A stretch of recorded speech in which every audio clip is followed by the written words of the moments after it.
Bonjour, c'est parti pour le tirage du samedi matin. Donc on fait ça en direct de la plage parce qu'aujourd'hui, aujourd'hui et demain, on anime un week-end bien-être à la Faute-sur-Mer avec mes sœurs. Du coup, on profite de la plage pour faire ce petit tirage. Ça sera un tirage signe par signe et je suis assistée de ma petite Sandra qui est là et qui va me donner un petit coup de main sur ce coup-là. C'est parti? Allez, go! Vas-y Alex, je t'écoute.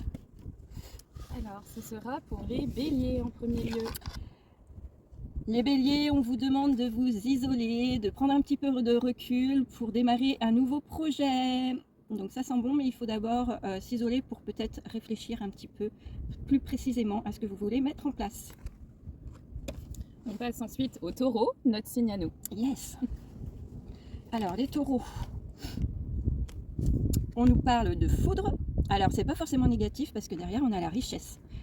C'est comme si on passait une étape, peut-être un peu soudaine, quelque chose qui va arriver, un imprévu, mais un imprévu très positif. Alors, ça parle de richesse, pas forcément financière, mais en tout cas, quelque chose d'imprévu qui arrive et qui va rajouter de la positivité dans la vie.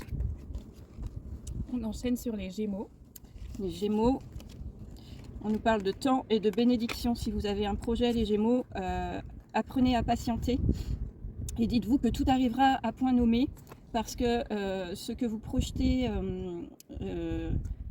l'action que vous projetez de faire est sous le coup de la bénédiction. Donc en fait, ça va venir, mais ça peut prendre un petit peu de temps.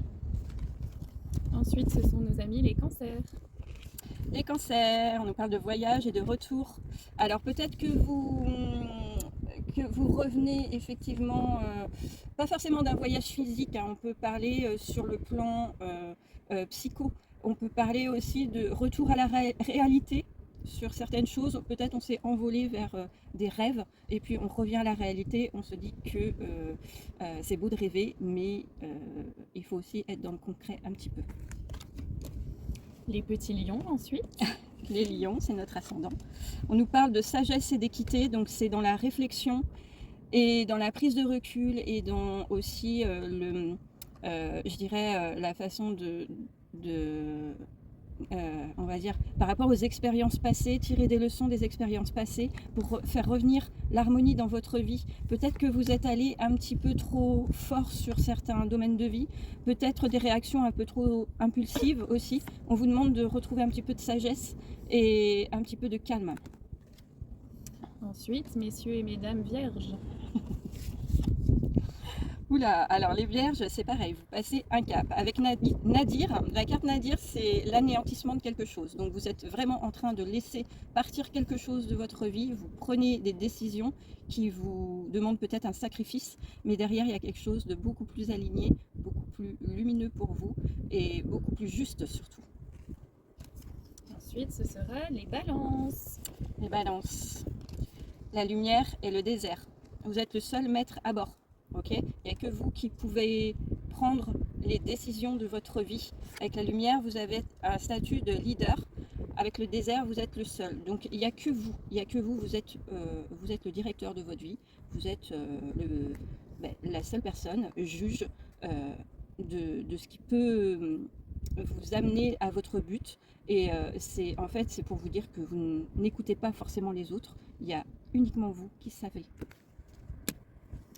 Les scorpions.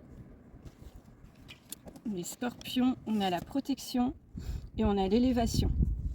Peut-être que les scorpions, vous traversez une période, vous êtes un signe par essence de régénération. Vous êtes le signe du zodiaque qui se relève à chaque fois plus fort d'une épreuve.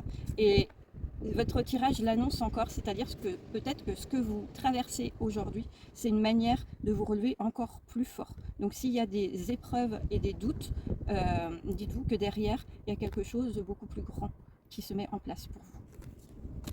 Après, ce sera notre sœur, Sagittaire. Notre sœur et pas que, il y en a plein les Sagittaires. Alors, l'éternité et papyrus.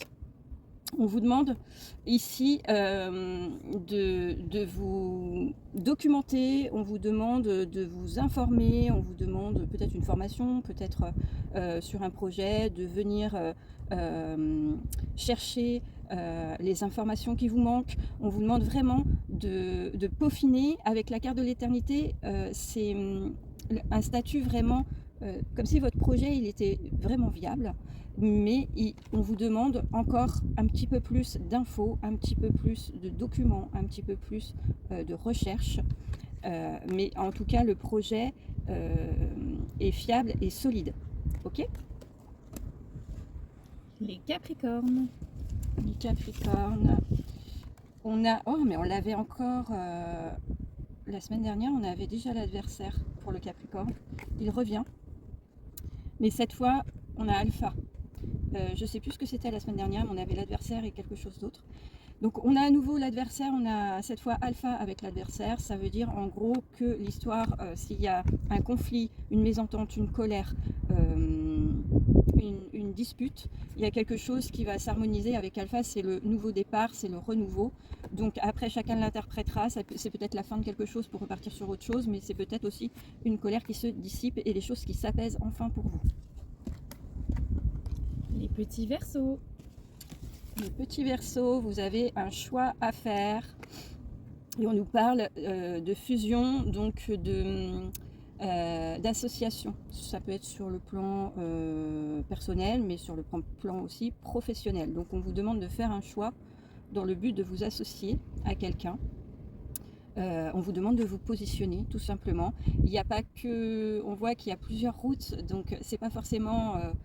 oui, non, c'est pas forcément lui ou elle. On voit qu'il y a tout un tas d'options.